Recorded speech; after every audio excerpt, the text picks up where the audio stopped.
U.S. Department of Defense to be renamed Department of War, report says. UN report exposes brutality in Congo, says all parties implicated. Still shaking, aftershocks wasn't told in Afghanistan's deadliest quake. Western troops in Ukraine will be targets for Russian forces, says Putin. Good afternoon. Welcome to Around the World in 30 minutes on Politics and Business Television. I'm Fatima Abubakar Oibo. Many thanks for joining us.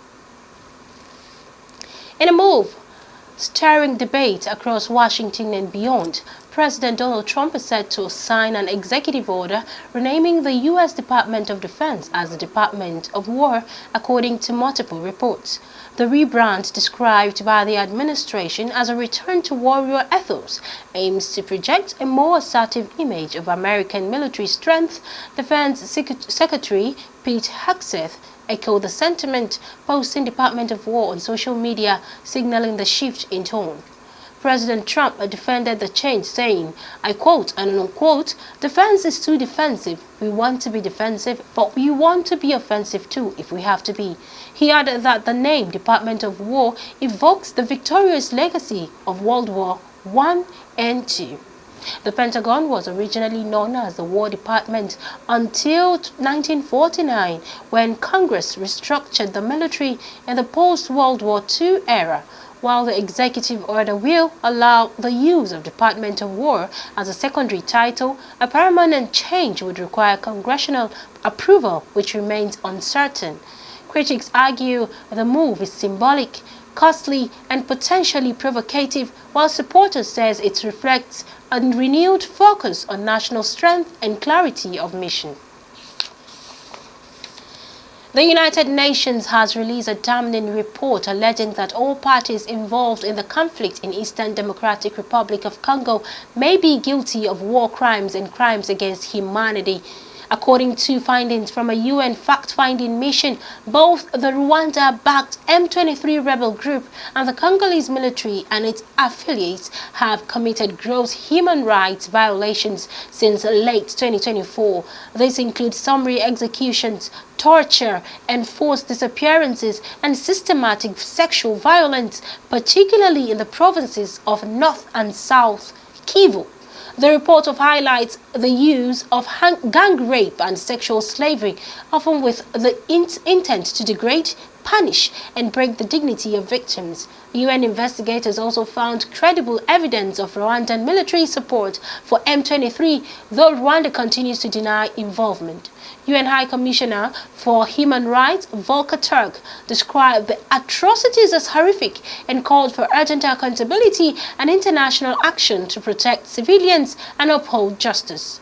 The conflict has already displaced over 7 million people and claimed thousands of lives, with fears of further escalation looming large.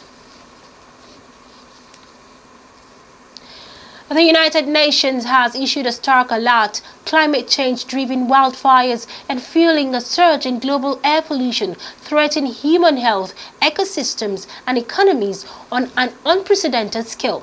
According to the World Meteorological Organization's latest air quality and climate bulletin, wildfires intensified by rising global temperatures are releasing a witch's brew of toxic pollutants, including fine particulate matter known as PM2.5, which can penetrate deep into the lungs and bloodstreams. Regions hit hardest include the Amazon Basin, Canada, Siberia, and Central Africa, where record-breaking blazes in 2024 led to above-average pollution levels. These airborne toxins don't respect borders. Smoke from Canadian wildfires were detected as far away as Europe. The report warns that as climate change accelerates, wildfire seasons are becoming longer, more intense, and more destructive, compounding the already dire air quality crisis. The World Health Organization estimates that over 4.5 million premature deaths each year are linked to ambient air pollution. UN Deputy Secretary General Cole Barrett emphasized that climate change and air quality must be tackled together, calling for urgent international cooperation, improved monitoring, and stronger mitigation policies.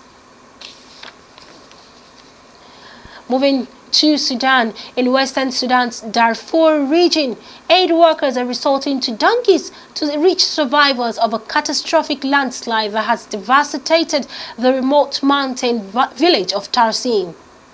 Triggered by days of torrential rain and flash floods, the landslide struck on Sunday, reportedly killing hundreds of people, with some estimates placing the death toll as high as 1,000. The terrain, which is rocky, muddy, and nearly impassable, has made traditional rescue efforts nearly impossible. In a remarkable show of determination, an emergency team from Save the Children traveled over 6 hours on donkeys to deliver medical supplies, food, water, and tarpaulins to the affected community.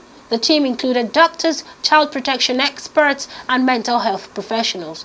Local leaders say hundreds of bodies have been recovered and buried, while many remain trapped beneath the rubble. The Sudan Liberation Movement Army, which controls the area, has shared footage of mass burials and grieving families. The UN and humanitarian agencies are now coordinating a broader response, but access remains a major challenge. Sudan's ongoing civil conflict and extreme weather have compounded the crisis, leaving communities like Tarsin isolated and vulnerable. Now to Afghanistan. Aftershocks from a powerful magnitude 6.0 earthquake that struck eastern Afghanistan over the weekend are compounding the devastation, injuring more people and hampering rescue efforts.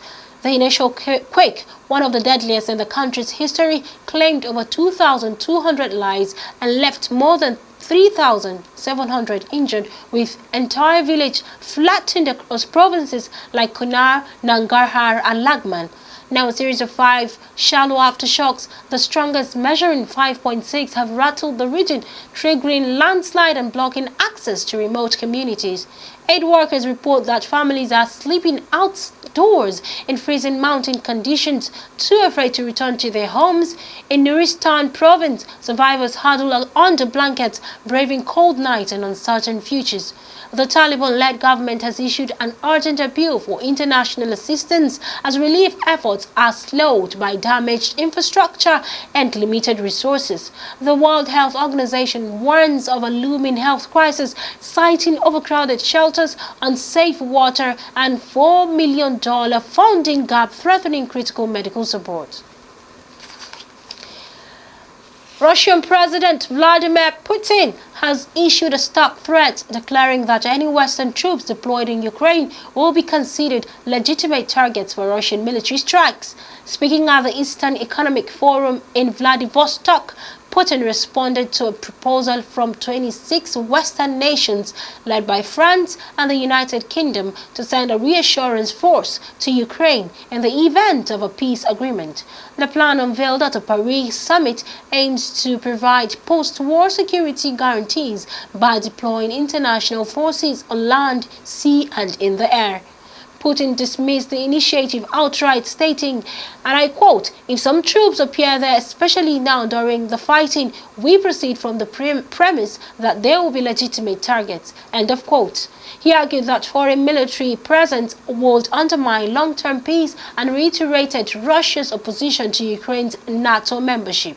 The Kremlin reinforced the warning, with spokesperson Dmitry Peskov calling the proposal definitely not acceptable and framing it as a direct threat to Russia's national security.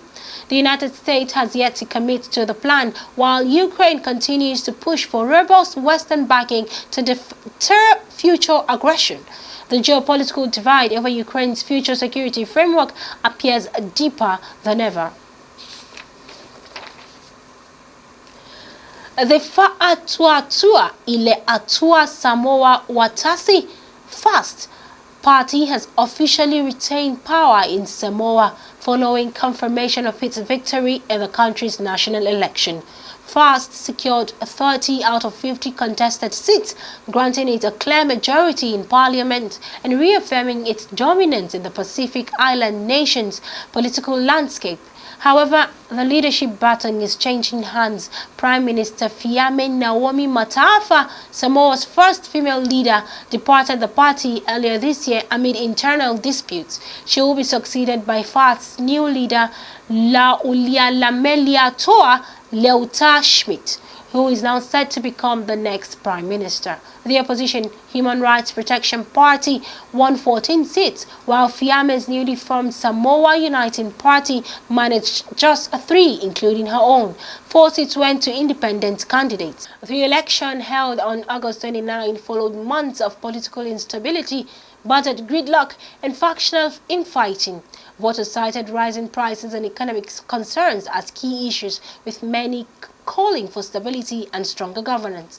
Samoa's head of state has issued a formal warrant confirming the new lawmakers, and parliament is expected to convene shortly under the country's gender representation law. An additional seat will be created to ensure at least 6 women are represented in the legislature. And that wraps up the program. But before we go, the headline: U.S. Department of Defense to be renamed Department of War, report says. UN report exposes brutality in Congo, says all parties implicated. Still shaking after shocks worsen toll in Afghanistan's deadliest quake. Western troops in Ukraine will be targets for Russian forces, says Putin. From me, Fatima Abubakar Oyibo, to have a lovely day and bye for now.